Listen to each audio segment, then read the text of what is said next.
Hello. Rajasthan class में स्वागत स्वागत है आप सभी का। अब पढ़ रहे नीति निर्देशक तत्व, लगातार क्लासेस चल रही है। पढ़ लिया हमने, मूल अधिकार वगैरह सब पढ़ लिया। अब पढ़े नीति निर्देशक तत्व, जो संविधान का भाग है 4।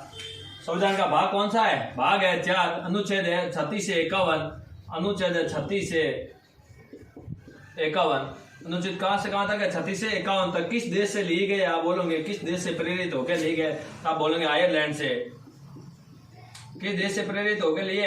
आयरलैंड से लिए। अब बोलोगे इसके उद्देश्य क्या है? आप एक उद्देश्य देख लो। इसका उद्देश्य क्या है? इसका लोक कल्याणकारी राज्य की स्थापना करना। लोक कल्याणकारी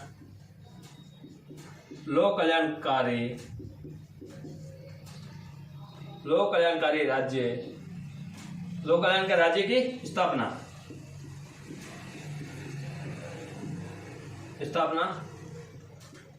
करना। लोक कल्याणकारी राज्य की स्थापना करना या क्या लोक कल्याणकारी राज्य की अवधारणा नियत है। किसमें? नीति निर्देशक तत्वों में। इसके बाद में ये देख लेंगे संविधान के भाग 4 में अनुच्छेद पढ़ेगा 36 से 51 तक है। किस देश से लिए गए? आप बोलोगे आयरलैंड से लिए गए। उसके बाद उसका उद्देश्य बोलेंगे। उद्देश्य क्या है? तो उद्देश्य बोलेंगे लोक कल्याणकारी राज्य की स्थापना करना है। लोक कल्याणकारी राज्य की अवधारणा नियत है। उसके बाद बोलोगे नीति निर्देशक तत्व वाद योग्य नहीं है। नीति निर्देशक तत्व वाद योग्य। नीति निर्देशक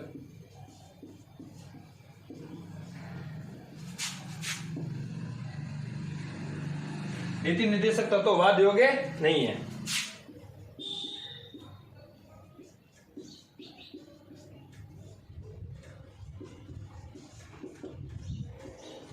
ये क्या बोला है? नीति निर्देशक तत्व क्या वाद योग्य नहीं है। उसके बाद क्या बोलेंगे? उस वाले सामाजिक और आर्थिक क्या? सामाजिक आर्थिक लोकतंत्र की स्थापना करना। सामाजिक व आर्थिक लोकतंत्र की स्थापना करना तथा न्याय की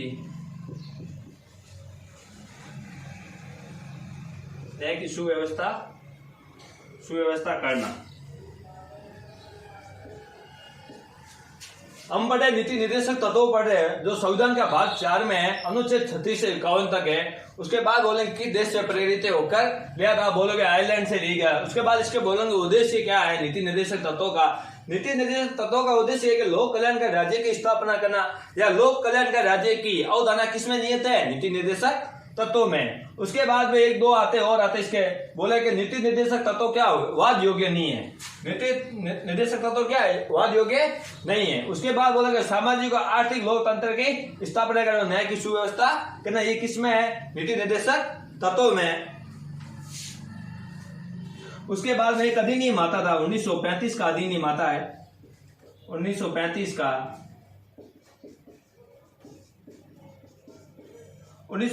का अधिनियम। जब 1935 का अधिनियम अनुदेश पत्र जारी किया था, वो आगे जाके क्या बना? नीति निर्देशक तत्व क्या वही था जो 1935 में जो क्या अनुदेश पत्र है। 1935 के अधिनियम द्वारा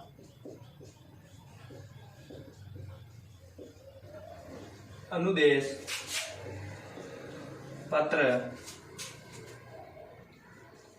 पत्र ही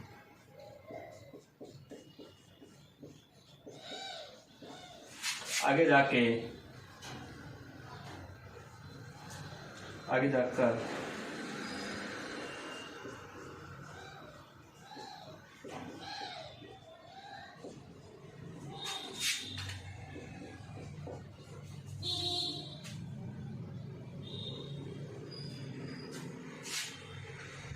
ये केवल 1935 का अधिनियम द्वारा जो अनुदेश पत्र जारी किया गया था, उसके बाद में क्या नीति निर्देशक तत्व वही बने आगे। जो आगे 1935 का अध्यादेश तो जारी कर दिया पड़ता है। उसके बाद में क्या तेज बहादुर समिति द्वारा क्या नीति निर्देशक तत्व जोड़ा गया सिफारिश पर। कौन सी समिति गठित थी? कि तेज बहादुर समिति। पर ये नोट कर लो आप फटोफट से। नीति निर्देशक तत्व। तो क्या नोट में तो आप तो ये तो लिख दिया कि 1935 के अधिनियम द्वारा जो अनुदेश पत्र जारी किया, तो आगे जाके तो क्या नीति निर्देशक तत्व तो बन गए, बल्कि संविधान में किसके सिफारिश पर जोड़ा गया था? तो आप बोलोगे तेज बहादुर समिति की सिफारिश पर। किसकी सिफारिश पर? किसकी सिफारिश पर जोड़े गए थे? तो आप बोलोगे तेज बहादुर समिति की सिफारिश पर नीति निर्देशक तत्व। आप क्या बोलोगे? तेज बहादुर समिति के सिफारिश पर क्या नीति निर्देशक तत्व जोड़े गए थे। उसके बाद में एक और नोट लगा के आप लिखोगे BN राव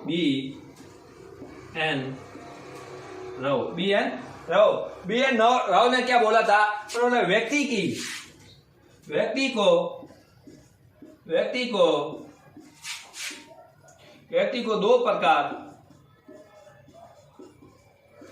दो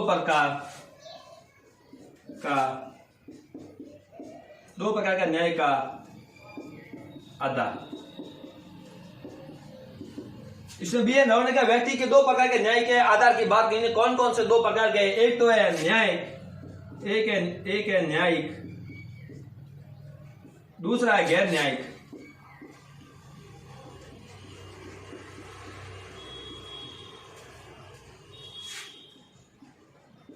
न्यायिक तो अधिकार किसमें प्राप्त है? मूल अधिकार में। ये तो किसमें प्राप्त है? मूल अधिकार में।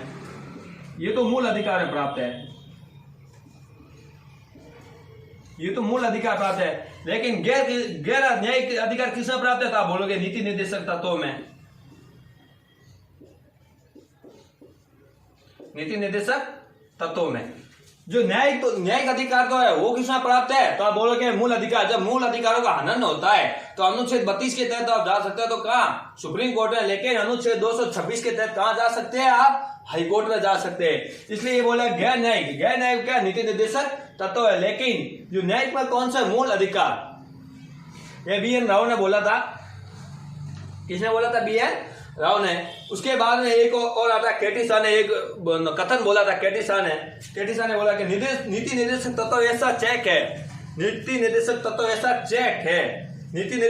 ऐसा चेक है जो बैंक की सुविधा के अनुसार आधा होता है। क्या बोला है? ये नीति निर्देशक ऐसा चेक है जो बैंक के अनुसार आधा होता है। किसने बोला था? ये केटी शाह ने कहा। केटी शाह का कथन है।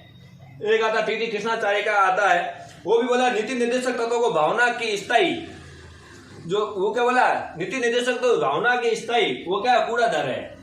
ये किसने बोला था? TT कृष्णाचार्य ने बोला था। एक बार ये उतार लो, दो कथन आप मैंने बोल दिया, आप लिख लेना एक बार। आप पढ़ेंगे अनुच्छेद 36 पढ़ेंगे। अनुच्छेद 36 में बोला कि राज्य की परिभाषा। किसकी परिभाषा? राज्य की परिभाषा किसके अनुसार? नीति निर्देशक अनुसार। आप बोलोगे राज्य की परिभाषा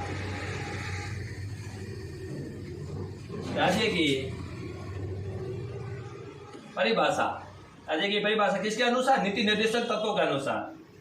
नीति निर्देशक तत्वों के अनुसार। ये क्या बोला? राज्य की परिभाषा जो किसके अनुसार है? नीति निर्देशक तत्वों के अनुसार। उसके बाद हम पढ़ेंगे अनुच्छेद 37। उसके अनुसार इससे पहले एक पढ़ते हैं राज्य की परिभाषा किस किस अनुच्छेद में मिलती है। तो एक को मिलती है किसमें? एक तो 36 है, एक है 152। उसके बाद भाग पूछेंगे आपको 3, 4 और 6। एक अनुच्छेद शायद 12 है, अनुच्छेद 12, 36 और 52। इन 3 अनुच्छेद और ये 3 भागों में क्या मिलती है? राज्य की परिभाषा मिलती है। ये तो है मूल अधिकारों से संबंधित। और ये नीति निर्देशक तत्व से ये राज्य सरकार, जो भाग 6 में आएगा राज्य सरकार, उससे अनुच्छेद 152 राज्य सरकार संबंधित है। उसके बाद आप अनुच्छेद पढ़ेंगे हम 37। नोट करें अनुच्छेद 37।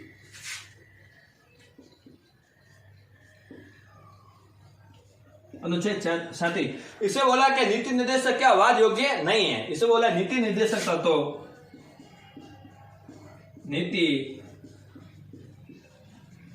नीति निर्देशक तत्व वाद योग्य नहीं है।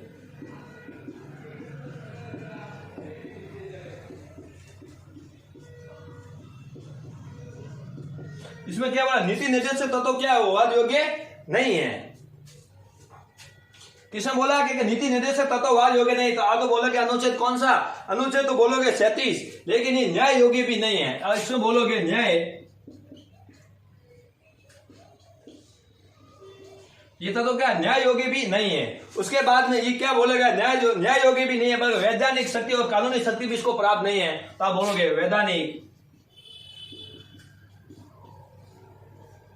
वैधानिक या कानूनी शक्ति प्राप्त नहीं है।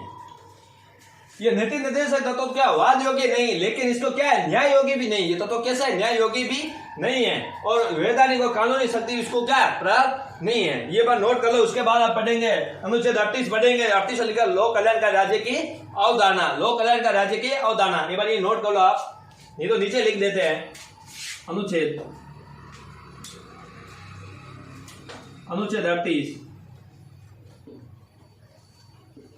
38 अनुच्छेद 38 में बोला है कि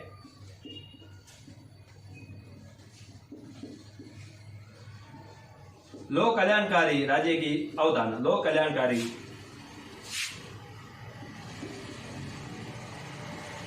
राज्य की अवधारणा।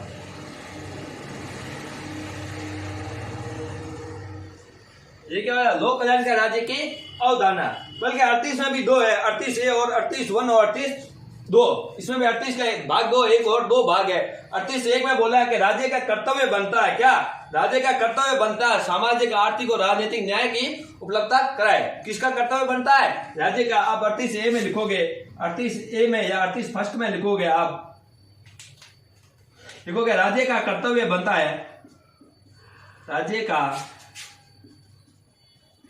कर्तव्य है कि राज्य के कर्तव्य है कि वो राजनीतिक सामाजिक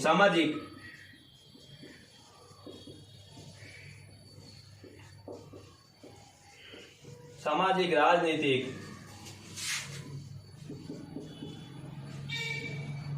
आर्थिक न्याय की उपलब्ध कराए। राज्य का क्या कर्तव्य है कि वो सामाजिक, आर्थिक और राजनीतिक न्याय का उपलब्ध कराए। मतलब आप पूछोगे कि सामाजिक, आर्थिक और राजनीतिक ये अवधारणा एक तो नीति निर्देशक तत्व मिलती है, एक किसमें मिलती है, ये अवधारणा तत्व एक तो नीति निर्देशक तत्व मिलती है, एक किसमें मिलती है, नीति निर्देशक तत्व में। एक किसमें मिलती है, एक और मिलती है। एक तो नीति निर्देशक तत्व है, प्रस्तावना है। किसमें मिलती है, प्रस्तावना में। प्रस्तावना में मिलती है क्या, सामाजिक, आर्थिक और राजनीतिक न्याय की उपलब्धता। किसमें मिलती है, प्रस्तावना में मिलती है। एक तो मिलती है इसमें नीति निर्देशक तत्व। तो आप बोलेंगे नीति निर्देशक न्याय की अवधारणा है, कहां से लेगी, तो आप न्याय की अवधारणा, ये सामाजिक, आर्थिक, इसकी न्याय की अवधारणा किस देश से ली गई है, तो आप बोलोगे रूस की क्रांति।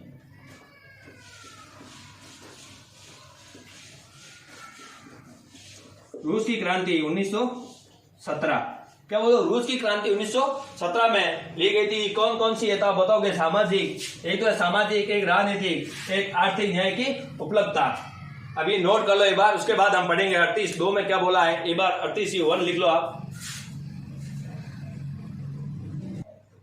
ये 38A तो हो गया, अब 38B पढ़ेंगे, 38(2) पढ़ेंगे। 38(2) में क्या बोला है कि राज्य का कर्तव्य है, क्या राज्य का कर्तव्य बनता है, क्या बनता है, राज्य का कर्तव्य बनता है कि वो असमानताओं को कम करे। राज्य का कर्तव्य बनता है, आप बोलोगे राज्य का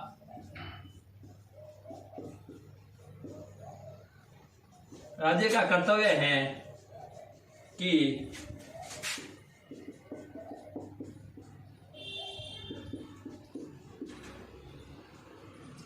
असमानता को कम करे। असमानता मतलब कर प्रणाली, मतलब टैक्स, इसे क्या बोलेंगे, कर प्रणाली। कर प्रणाली को क्या कम करे, मतलब टैक्स को क्या करे, कम करे, सीमित करे। टेक्स्ट को क्या करे, सीमित करे। ये 38 हो गया। 38 फर्स्ट में पढ़ा कि राज्य का कर्तव्य बनता है सामाजिक, आर्थिक और राजनीतिक न्याय की उपलब्धता कराए। उसके बाद ये 38(2) का भाग है, राज्य का कर्तव्य बनता है, क्या बनता है, राज्य का कर्तव्य असमानता को कम करे। उसके बाद हम पढ़ेंगे अनुच्छेद 39 में पढ़ेंगे, अनुच्छेद 39।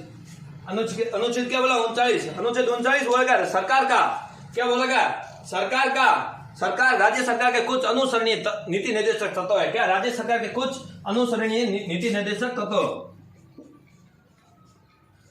राज्य के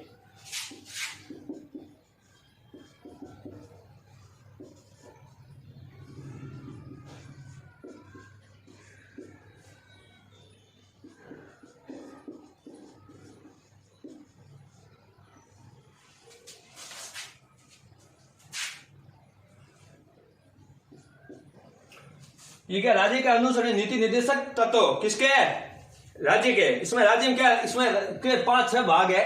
39 के 5-6 भाग है। एक बार ये नोट को लिमिट 5-6 भाग इसके कौन कौन से मैं आपको बता रहा हूं अभी। ये वो राज्य का अनुसरणीय कुछ नीति निर्देशक तत्व है। ये हम पढ़ेंगे, कल पढ़ेंगे। आज कुछ काम होने के कारण थोड़ा बाहर जाना पड़ेगा, इसलिए कल पढ़ेंगे हम। धन्यवाद।